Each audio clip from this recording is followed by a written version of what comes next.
యోహాను సువార్త 12వ అధ్యాయం. 12వ అధ్యాయంలో 20వ వచనం నుంచి ఉన్న వాక్య భాగాన్ని చదువుకుందాం. ఆ పండుగలో ఆరాధింపవచ్చిన వారిలో కొందరు గ్రీకు దేశస్థులుండిరి. వారు గలిలయలోని బెత్సయిదా వాడైన ఫిలిప్పు నొద్దకు వచ్చి, అయ్యా, మేము యేసును చూడగోరుచున్నామని అతనితో చెప్పగా, ఫిలిప్పు వచ్చి ఆంద్రేయుతో చెప్పెను. భలే మాట. ఫిలిప్పు వచ్చి ఆంద్రేయుతో చెప్పెను. ఆంద్రేయు ఫిలిప్పును వచ్చి యేసుతో చెప్పారు. ప్రార్థన చేసుకుందాం. దయగలిగిన మా గొప్పదేవ, కృపగలిగిన మా తండ్రి, నమ్మదగిన వారైనా మీ హస్తాలకు, ప్రేమగల వారైన మీ హస్తాలకే ఈ అధ్యయన సమయాన్ని అప్పగించుకుంటూ, కొద్ది మాటలైనా మాకు ఉపయోగపడేట్టు నీ దాసుని మరుగుపరచండి, మీ ఆత్మచేత నింపి కార్యం చేయమి అని మీ కృపాహస్తాలకు మనం అప్పగించుకుంటూ, మీ సాయాన్ని ప్రత్యేకంగా కోరుకుంటూ, యేసుక్రీస్తు ప్రభు వారి పేరిట ప్రార్థిస్తున్నాం తండ్రి, ఆమేన్. ఆంద్రేయ అనే ఈ మొట్టమొదటి శిష్యుడు తనకు తానుగా ప్రభు దగ్గరికి వచ్చినవాడు, యోహానుతో పాటు. కానీ యోహాను మరుగ్గానే ఉన్నాడు కదా. ఈయన జీవితాన్ని అధ్యయనం చేస్తున్నప్పుడు తాను ప్రతి చోట శిఖరాగ్రం మీద ఉన్నట్టే కనిపిస్తాడు. హెచ్చుతగ్గులేం కనిపించినట్టు అనిపించవు. కొందరి జీవితాలు అలాగే ఉంటాయి కాబోలు. అతని జీవితాన్ని ఒకసారి మనం పునరాలోచన చేస్తే,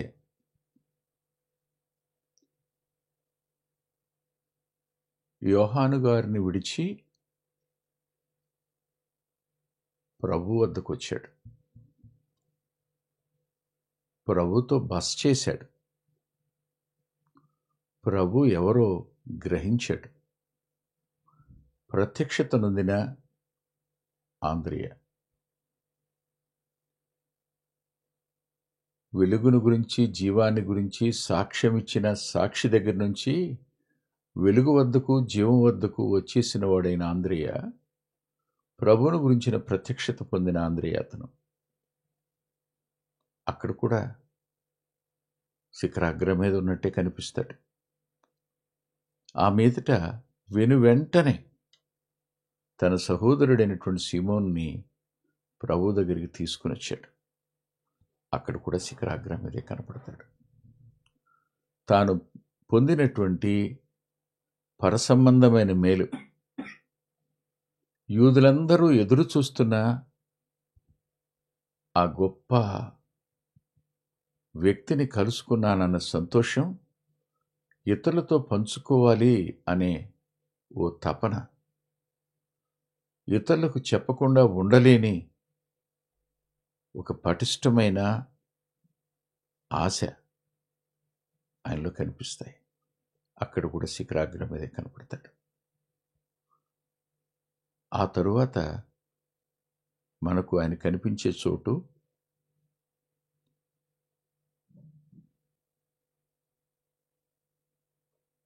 లూకా సువార్తలో వల నిండినప్పుడు అక్కడ ఉంటాడు, కానీ మౌనంగా ఉంటాడు, ఏమీ మాట్లాడు. పిలువబడినప్పుడు యాకోబు, యోహానుతో పాటు తాను కూడా 2 దోణెలు నింపిన వాడుగా ఆ వలలో చేపలు కనపడతాడు. అతని మౌనం కూడా ఆధిక్యతనే చూపిస్తుంది అనిపిస్తుంటుంది నాకు. అటు తరువాత బెత్సయిదా అరణ్యంలో ఫిలిప్పుతో మాట్లాడినప్పుడు ప్రభు, ఇంతమందికి ఆకలి తీర్చడానికి మనం ఎక్కడి నుంచి కొని తెప్పిద్దాం అని అడిగాడు.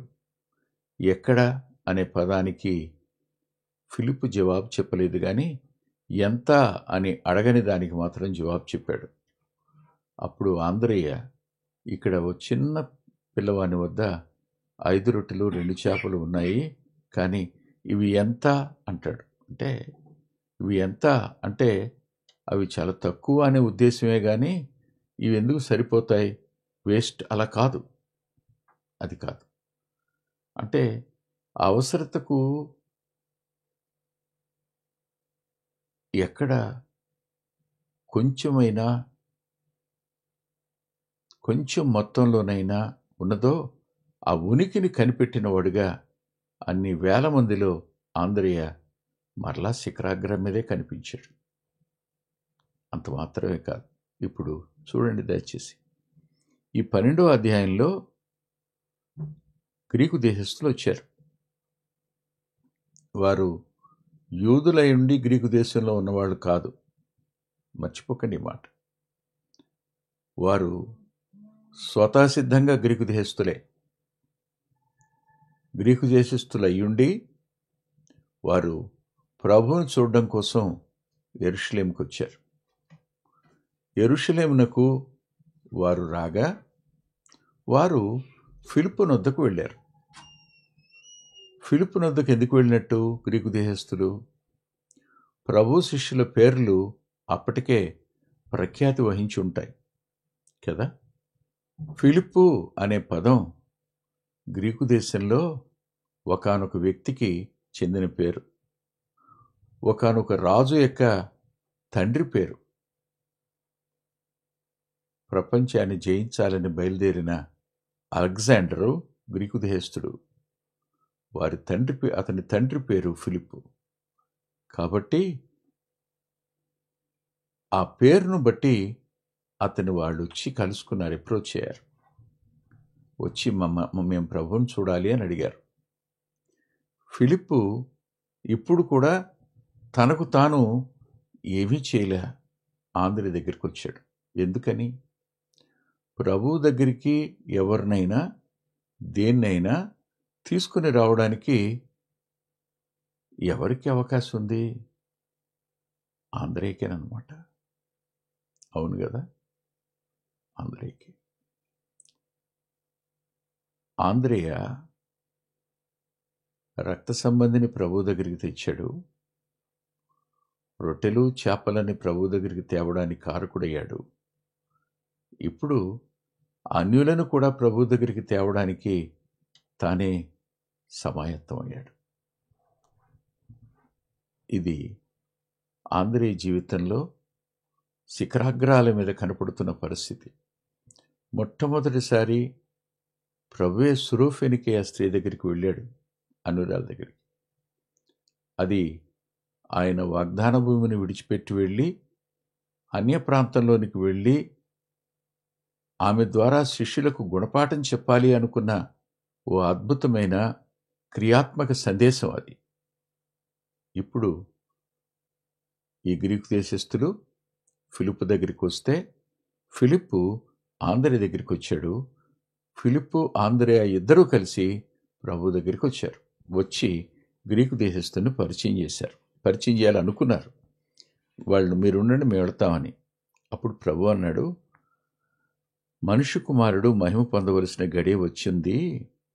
గోధుమ గింజ భూమిలో పడి చావకుండా ఎడల అది ఒంటిగానే ఉండును, అది చచ్చిన ఎడల విస్తారంగా ఫలించును అని అన్నాడు.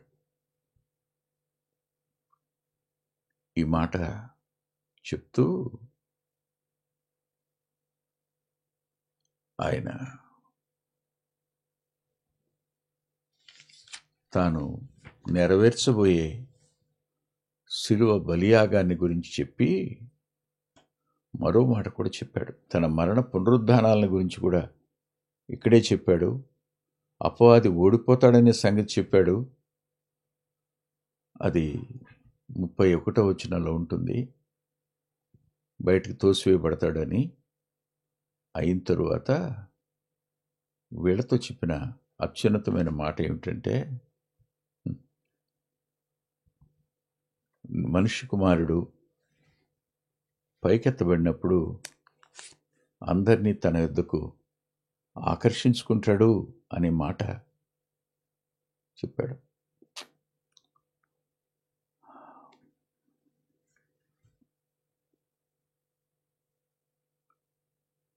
వాస్తవానికి 32వ వచనంలో, నేను భూమి మీద నుండి పైకెత్తబడిన యెడల అందరినీ నా యొద్దకు ఆకర్షించుకుందును అన్నాడు.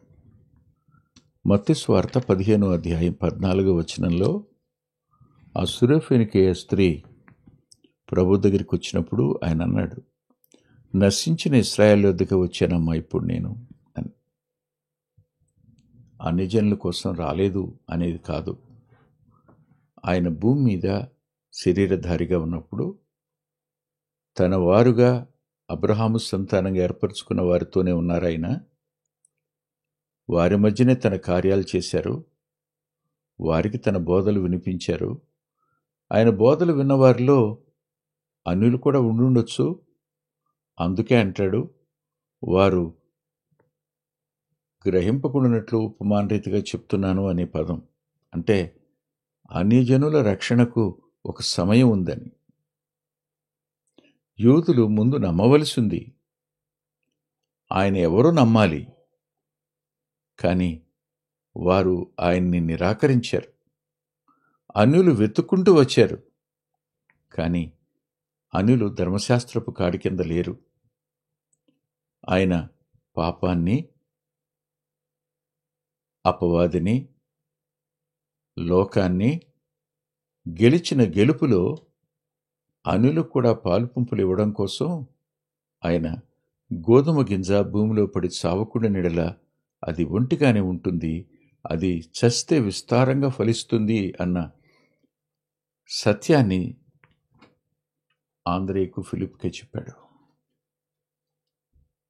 అంతేకాదు, అపవాది వెలుపలికి తోసివేయబడతాడని చెప్పాడు. అంటే మరణం ఓడిపోతుంది, మరణ బలం గలవాడు ఓడిపోతాడు, ఇంకా మానవ జాతికి తీర్పు ఉండదు, నేను ఎత్తబడతాను, అప్పుడు నా వద్దకు సమస్త ప్రపంచంలో ఉన్న వారిని ఆకర్షించుకుంటాను అన్నది ఆయన అన్యజనుల రక్షణ ప్రణాళిక ఆంద్రేయతో చెప్పాడు. ఆంద్రేయ ఇక్కడ కూడా ఉన్నతమైన శిఖరాగ్రం మీదే ఈ సందేశాన్ని మానవ జాతికి అందించినప్పుడు ప్రక్కనే ఉన్నట్టు కనిపిస్తుంటుంది. అంత మాత్రమే కాదు, కానీ నా అంతరంగానికి ఆంద్రేయ ఎడల ఓ రకమైన గౌరవభావం, అంటే అందరి ఎడల ఉంటుంది. కానీ ఎందుకు ఈ మాట అంటున్నానంటే, తాను మొట్టమొదట వచ్చాడు, కానీ తన సహోదరుని తాను తెచ్చాడు. అపోస్తలుల్లో అతడు మొట్టమొదటి వాడయ్యాడు.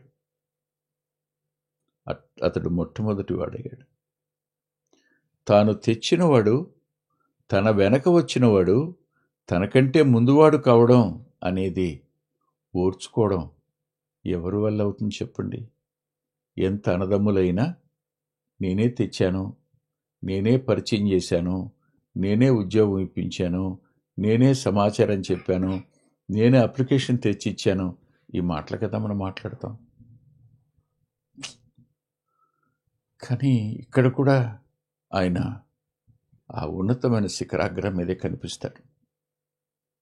అంత మాత్రమే కాదు, మరో మాట కూడా చెప్పిన, అదేమిటంటే ప్రభువుకి 12 మందిలో ఇన్నర్ సర్కిల్ ఉంది. ఆ ఇన్నర్ సర్కిల్లో ఎవరెవరున్నారు? పేతురున్నాడు, యోహానున్నాడు, యాకోబు ఉన్నాడు. ఆంద్రేయ ఉన్నాడా? లేడు. తాను ఇన్నర్ సర్కిల్లో లేకపోయినా తాను చేయవలసిన కార్యాన్ని, తాను చేయదగిన కార్యాన్ని నమ్మకంగా చేయడంలో అతడు వెనుతీయని వాడుగా ఉన్నాడు. ఆశ్చర్యం అనిపించడం లేదు? ఆలోచించండి ఒకసారి. తాను తెచ్చినవాడు మొదటివాడయ్యాడు,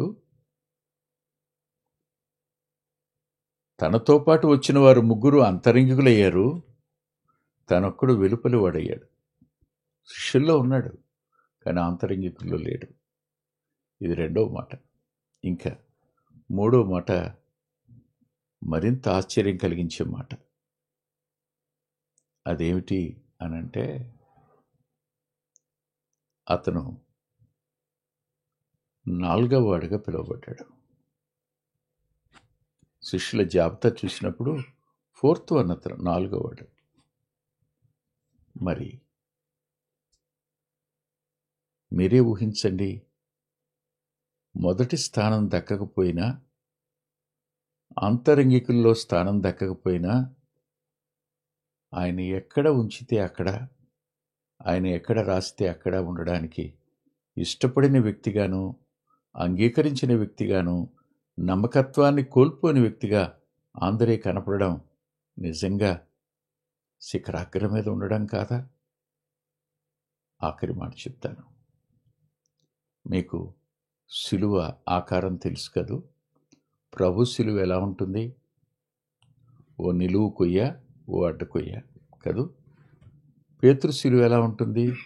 నిలువు కొయ్య, అడ్డ కొయ్యే, కానీ తలక్రిందులుగా సిలువ వేసినటువంటి నిలువు కొయ్య ఉన్న అడ్డ కొయ్య క్రింద వైపు ఉంటుంది.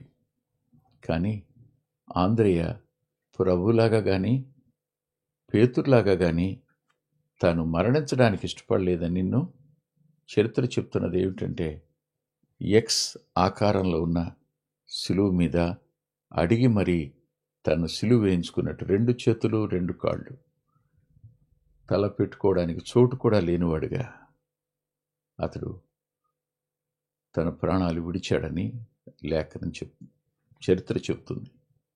లేఖనంగా చరిత్ర చెప్తుంది.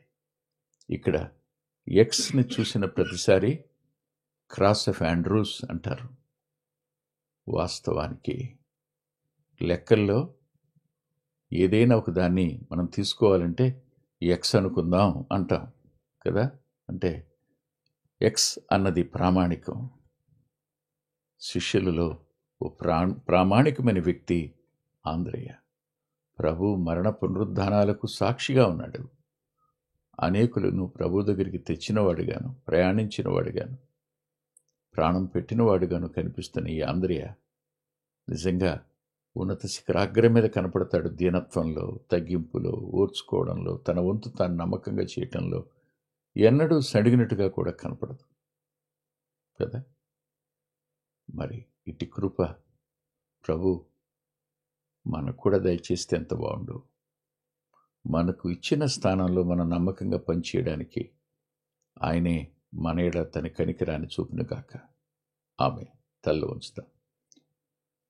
ప్రేమగల మా ప్రియ తండ్రి, పరిశుద్ధుడు అయిన గొప్ప దేవ, నమ్మదగిన మీ హస్తాలకు మరోసారి విన్న మా ప్రియులందరిని అప్పగించుకుంటూ మా సమయాన్ని దీవెనగా మార్చినందుకే కృతజ్ఞత చెల్లిస్తూ మహిమని మీకు ఆరోపిస్తూ స్వీకరించమని యేసుక్రీస్తు ప్రభు వారి పేరట ప్రార్థిస్తున్నాం తండ్రి.